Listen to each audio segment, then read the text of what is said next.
واحد بنته تختفي خالص فيفضل يدور عليها. قعد يدور عليها كتير قوي، ما كانش بيلاقيها، لدرجة ان هو راح عمل محضر في القسم ان هي اتخطفت، لانه دور عليها في كل حتة ومش لاقيها.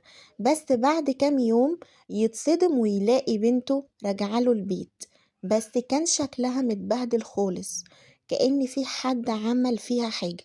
وبعدين لقى البوليس جاي وراها، وساعتها باباها عرف إن بنته عملت جريمة بشعة جدا. وللأسف الجريمة دي انتشرت جدا الفترة الأخيرة، وهي المساكنة. تعالوا نشوف مع بعض الأب ده كان رد فعله إيه لما عرف إن بنته عملت مساكنة مع واحد غريب عنها، وقضت الأيام دي كلها إزاي، وكانوا قاعدين فين بالظبط، وليه شكلها متبهدل قوي كده. كل ده هنعرفه في حلقة النهاردة. وشكرا قوي لكل اللي بيدوس لايك من قبل حتى ما يكمل الفيديو. مريم جمال عندها 24 سنة، من محافظة القاهرة، من مصر الجديدة. اتخرجت من كلية الألسن، وطبعا أول ما اتخرجت دورت على شغل عشان تشتغل، وإن هي تمسك فلوس كويسة، وإنها تكون مستقبلها، يعني زيها زي أي بنت. وباباها كان موظف على قد حاله، يدوب صرف عليها وعلمها، وقال لها انتي بقى اشتغلي وجهزي نفسك.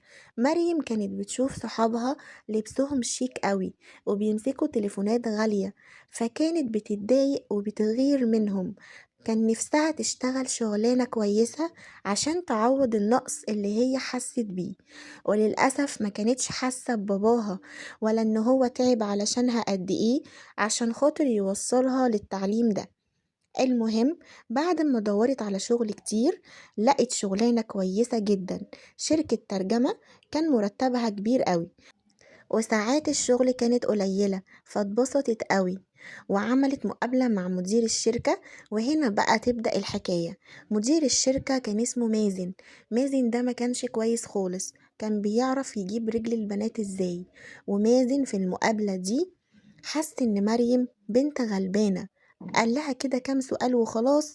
وبعد كده قال لها انتي خلاص اتقبلتي معانا في الشغل، وهتنزلي معانا الشغل من بكرة.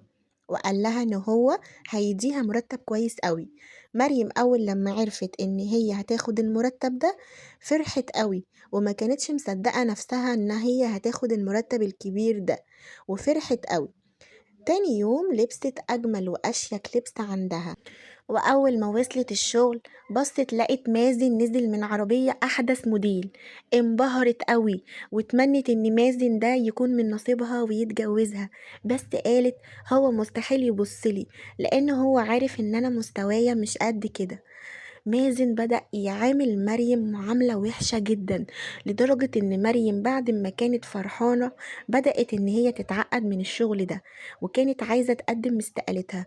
بس قالت انا هصبر الشهر ده علشان خاطر اقبض، وبعد كده امشي. بس بعد اسبوعين 3 كده مازن بدأ يعاملها كويس جدا جدا، وبدأ ان هو يضحك معاها ويتعرف عليها اكتر، ويوصلها كمان بالعربية بتاعته. كان بيعاملها كأنها صاحبته أو قريبته، مش واحدة شغالة عنده خالص. ساعتها مريم بقت محتارة، تسيب الشغل ولا تكمل ولا تعمل ايه. وبدأت العلاقة بينها وبين مازن تتطور، وانه كمان ممكن يتجوزها ويعيشها احلى عيشة. فمريم قررت ان هي تفضل في الشغل ده، يمكن هو فعلا ينفذ وعده ليها ويتجوزها. ويوم ورا يوم العلاقة اتطورت جدا بطريقة غريبة، لدرجة ان هو كل يوم بقى بيعزمها في مطعم غالي جدا، لحد ما في مرة جاب لها هدية، ولما فتحتها لقيت فيها خاتم دهب. ومازن ساعتها اعترف لها ان هو بيحبها. مريم ساعتها طارت من الفرحة، وقالت له على طول أنا كمان بحبك. بس الفرحة دي ما كملتش، ومريم اتصدمت بعد ما مازن قال لها أنا نفسي أعيش معاكي من غير جواز. مريم قالت له إزاي، هو مش المفروض إن إحنا نتجوز ونعيش مع بعض زينا زي أي اتنين متجوزين؟ قعد يضحك وقال لها الجواز ده خلاص، ده موضة وقدمت، والناس أصلا بتتجوز وبتطلق كتير، فاحنا ليه نعمل كده؟ احنا نعيش مع بعض الأول، ولو لقينا ان احنا تمام ومفيش بينا أي مشاكل ساعتها نتجوز، بدل ما نقعد نتجوز ونطلق. عشان كده بقى في اختراع اسمه مساكنة، احنا نعيش مع بعض في شقة واحدة، ولو ارتحنا نكمل مع بعض. راحت قالت له ازاي؟ ده حرام وما ينفعش، ايه اللي انت بتقوله ده؟ ده يعتبر زنا، وده طبعا حرام ويغضب ربنا. قالت له انا مستحيل اعمل كده. قال لها يا بنتي فكري وما تبقيش رجعية في تفكيرك، أنا هعيشك أحلى عيشة. مريم طبعا كانت محترمة، فسابت له الهدية اللي هو جابها لها ومشيت من غير ما تنطق ولا كلمة. وأول ما روحت البيت بحثت على النت عشان تشوف ايه حكاية موضوع المساكنة دي. وبصراحة لما بحثت لقت بلاوي كتير عنها، ولقت ان في ناس كتير قوي اتكلمت عنها، وان هي انتشرت قوي الفترة الأخيرة دي، وان هي بقى حرية شخصية والكلام ده. قعدت مريم تبحث كتير وتشوف ناس كتير بتتكلم وفيديوهات عن الموضوع ده، والشيطان بقى بدأ يلعب في دماغها وتمكن منها. وقالت فيها ايه بقى لما اجرب واشوف يمكن الدنيا تظبط معايا ونتجوز في الاخر. فضلت مريم قاعدة في البيت محتارة، مش عارفة تتصرف ازاي، تروح الشغل ولا ما تروحش، تكلم مازن ولا تعمل ايه بالظبط.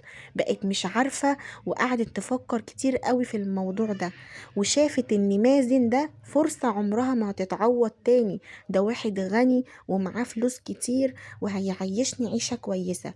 انا هروح الشغل وهقول له ان انا موافقة وخلاص، بس هشترط عليه يعني ان احنا نكتب ورقة عرفي. وفعلا تاني يوم راحت الشغل واتكلمت معاه وقالت له انا موافقة بس بشرط نكتب ورقتين عرفي. قال لها خلاص تمام انا ما عنديش مشكلة، طالما الورقة دي هي اللي هتريحك وهتخليكي توافقي انا يا ستي موافق. وبعد كده أجر شقة حلوة قوي وقال لها على المكان بتاعها والعنوان، وبقت هي تروح الشغل عادي، ولما بتيجي تروح تطلع بدري كام ساعة من الشغل وتروح تقعد معاه في الشقة. كان بيعاملها معاملة حلوة قوي، ومريم كانت حاسة نفسها بتحلم من كتر الجمال اللي كانت عايشة فيه، وكانت عايشة بقى في وهم الجواز الحقيقي فعلا، مع ان ده اصلا ولا جواز ولا نيلة، ده يعتبر زنا. وبعد كام أسبوع كده بدأ مازن يتغير في معاملته معاها، وبقى يعاملها كأنها خدامة بالظبط، وكمان بقى يجيب صحابه في الشقة وتقعد تخدم عليهم، وفي آخر السهرة بقى يخليها تقعد ترقص لهم.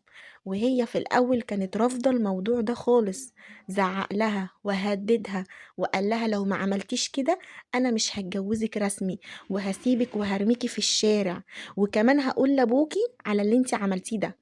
لحد ما في مرة تعبت وراحت تكشف عند الدكتور، اكتشفت ان هي حامل. ساعتها ما كانتش عارفة تعمل ايه بالظبط، واول ما راحت البيت قالت له انا حامل. قعد يضرب فيها وقال لها الحمل ده يا استاذة لازم ينزل، انا مش عايز منك عيال اصلا، انتي فاكرة نفسك مين؟ ده انتي واحدة مش محترمة عشان اجيب اصلا منك عيال.